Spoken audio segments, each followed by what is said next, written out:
édition 10, 10 minutes pour revenir sur les faits saillants de l'actualité, du lundi au vendredi, tous les matins et tous les soirs entre 10h et 10h10 sur la télévision nationale d'Haïti. Vendredi 25 octobre 2024, Mesdames, Messieurs, bonsoir. Bienvenue à la 5e et dernière sortie d'édition 10 pour cette semaine. Au micro pour la présentation, Mikerline Destiny. Dans l'actualité, l'équipe de transition est à pied d'œuvre en vue de parvenir à la tenue d'élections au pays et un président élu sera installé au pouvoir le 7 février 2026, a rassuré le président du Conseil présidentiel de transition, Leslie Voltaire, lors d'un point de presse le vendredi 25 octobre 2024 à la villa d'accueil à Musso, Delma 60. Une démarche qui répond aux vœux de l'accord du 3 avril 2024 a fait remarquer le président du CPT, exhortant les membres du Conseil électoral provisoire à mettre en branle la machine électorale en attendant l'arrivée des deux autres personnalités pour compléter le CEP. Suivez les précisions du président du CPT, Leslie Voltaire. Transition doit réussir. Vle pas vle, faut que 7 février 2026, Jean ça prévoit dans l'accord politique 3 avril là, avec Jean décret 23 mai 2024 la mandel. Un président qui sorti, mais une présidente qui sorti dans l'élection doit prendre place dans tête pays. Pouvoir législatif là doit recommencer à fonctionner. Commune nous, section communale c'est monde qui sorti dans l'élection qui pour en tête yo. Ça mandé pour disposition prend pour élection réalisée pendant l'année 2025 là. Comme ça, semaine qui saute passée nous arrivons installer membre conseil électoral provisoire. Qu'est l'arrivée campé. C'est un gros bagage. Nous travaillons pour les fins compléter, mais ça n'a pas empêcher 7 personnes qui ont commencé le travail. Pas de perdre de temps. Ils doivent commencer le travail pressé pour mettre les machines électorales à camper. Le gouvernement travaille pour qu'il arrive à joindre moyens pour les fonctionner. Nous avons souhaité que dans un temps qui pas en pile, qu'il envoie par le Conseil ministériel un projet de décret électoral.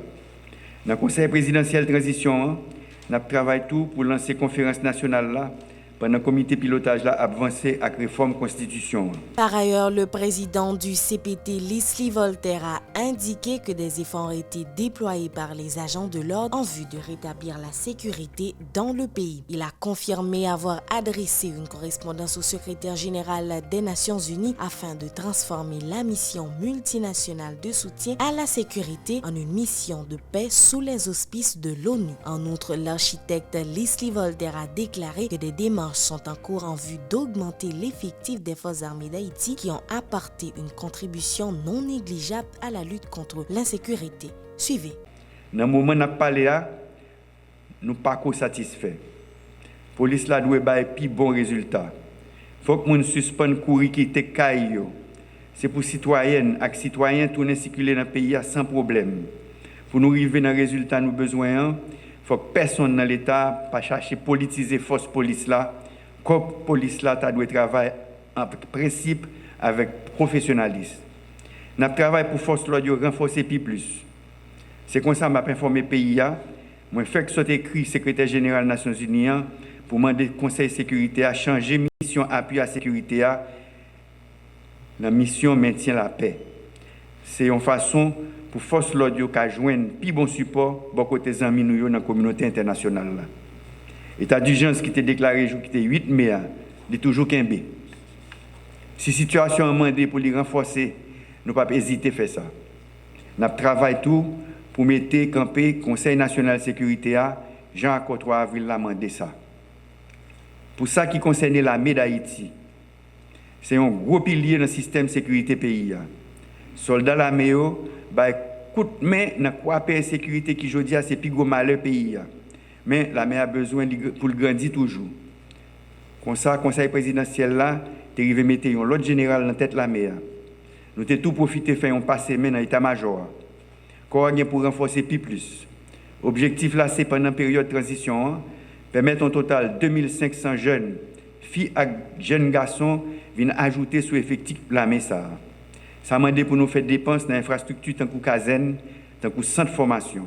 Toujours dans l'actualité, le gouvernement canadien a fermement condamné l'escalade de la violence des gangs criminels en Haïti. La ministre des Affaires étrangères du Canada, Mélanie Joly, a qualifié d'effroyable la situation de violence qui sévit dans le pays, déclarant que la violence aveugle et la corruption ont engendré une insécurité à grande échelle qui entrave le bon fonctionnement d'Haïti. La violence des gangs criminels empêche la libre circulation des personnes et les expose à la famine.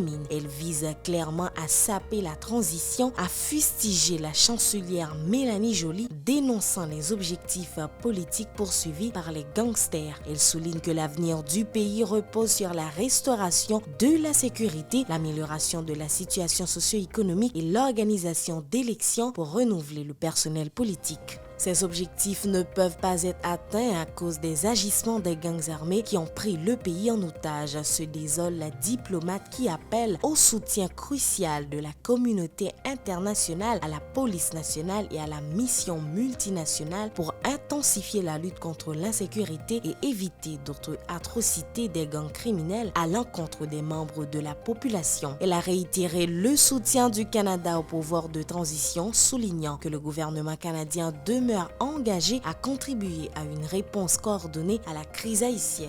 Le premier ministre Gary Coney a rencontré le 23 octobre des membres de la commission chargée de la conférence nationale et des représentants du corps diplomatique accrédité en Haïti. L'occasion pour les participants de plancher sur la mise en œuvre des chantiers de la conférence nationale et de la réforme constitutionnelle. Toujours dans l'actualité, l'Organisation des Nations Unies pour l'éducation, la science et la culture, le ministère de l'Éducation nationale et de la formation professionnelle, celui de l'environnement et la Direction générale de la protection civile ont officiellement lancé le 25 octobre un rallye scolaire sur la réduction des risques liés aux catastrophes naturelles. L'éducation pour le développement durable est aussi visée à travers cette initiative devant amener les citoyens, notamment les jeunes, à changer de comportement face à l'environnement physique du pays. Présent à la cérémonie, le premier ministre Gary Coney a mis l'accent sur la nécessité de protéger le milieu environnemental. Il invite les élèves à servir de modèle dans le cadre de la lutte pour la protection de l'environnement. Pour sa part, la coordonnatrice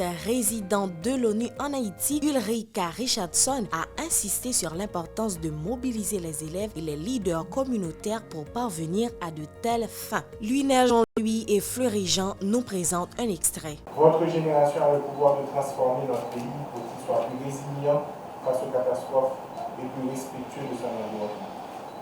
Il est donc essentiel de comprendre que cette initiative ne se limite pas à des activités scolaires. Elle prépare chacun de vous à adopter des comportements, des valeurs et des attitudes qui vous suivront toute votre vie. Le respect de la nature, la gestion durable des ressources et la réparation en situation d'urgence sont des engagements que vous allez acquérir ici qui vous permettront de devenir des citoyens responsables et solidaires. En se sensibilisant aux meilleures pratiques et en participant activement à ce rallye, ils construisent une fondation solide pour l'avenir commun d'Haïti. Et on compte sur eux pour montrer à toute la nation que la jeunesse haïtienne est prête à relever les défis et à jouer un rôle crucial dans la protection de notre environnement. Vous allez devenir des modèles, des exemples pour vos familles, vos amis et même pour le monde. C'est dans ce contexte que le plan national de gestion des risques et des désastres 2019 à 2030, élaboré par l'État haïtien, se révèle d'une importance essentielle. Ce plan appelle à la mobilisation de tous les acteurs étatiques, privés, communautaires et communautés internationales pour renforcer la résilience de la population haïtienne. Il met particulièrement l'accent sur la sensibilisation et l'éducation. C'est pourquoi le système des Nations Unies en Haïti, à travers ses agences présentes dans tous les pays et avec nos partenaires nationaux et internationaux, reste mobilisé et engagé à travailler et accompagner Haïti dans ses efforts.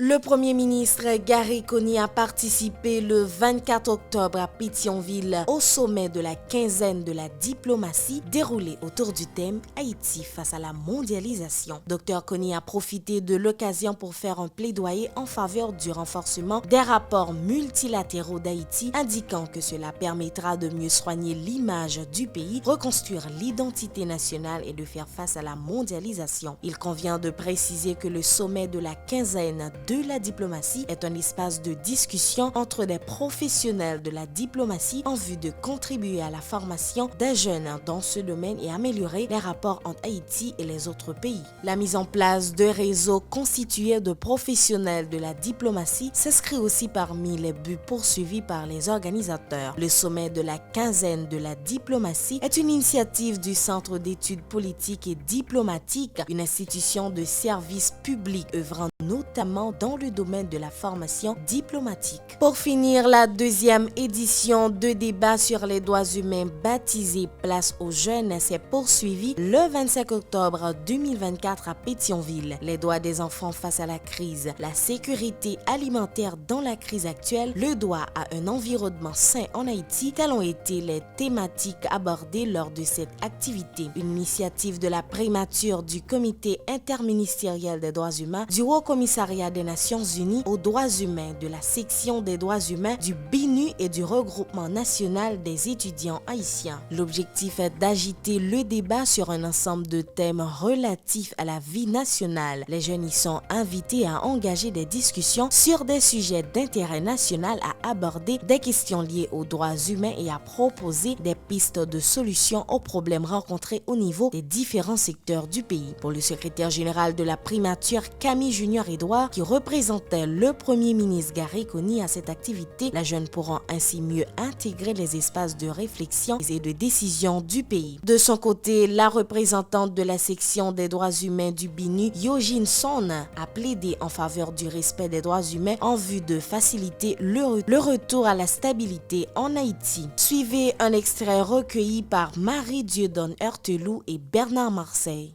Ma présence ici témoigne de l'importance que le gouvernement accorde à la jeunesse. Une jeunesse que vous représentez fièrement. Chères étudiantes et étudiants, vous êtes des acteurs clés pour l'avenir de la promotion et du respect des droits de l'homme en Haïti. Il est important de souligner qu'il est crucial que vous continuiez votre engagement et votre observation de la situation des droits de l'homme en Haïti en tant qu'acteur essentiel de la société civile. Voilà, c'est ici que s'achève cette dernière sortie d'édition 10 pour cette semaine. Merci d'avoir été des nôtres. Au revoir et à bientôt. Édition 10, 10 minutes pour revenir sur les faits saillants de l'actualité, du lundi au vendredi, tous les matins et tous les soirs entre 10h et 10h10 sur la télévision nationale d'Haïti.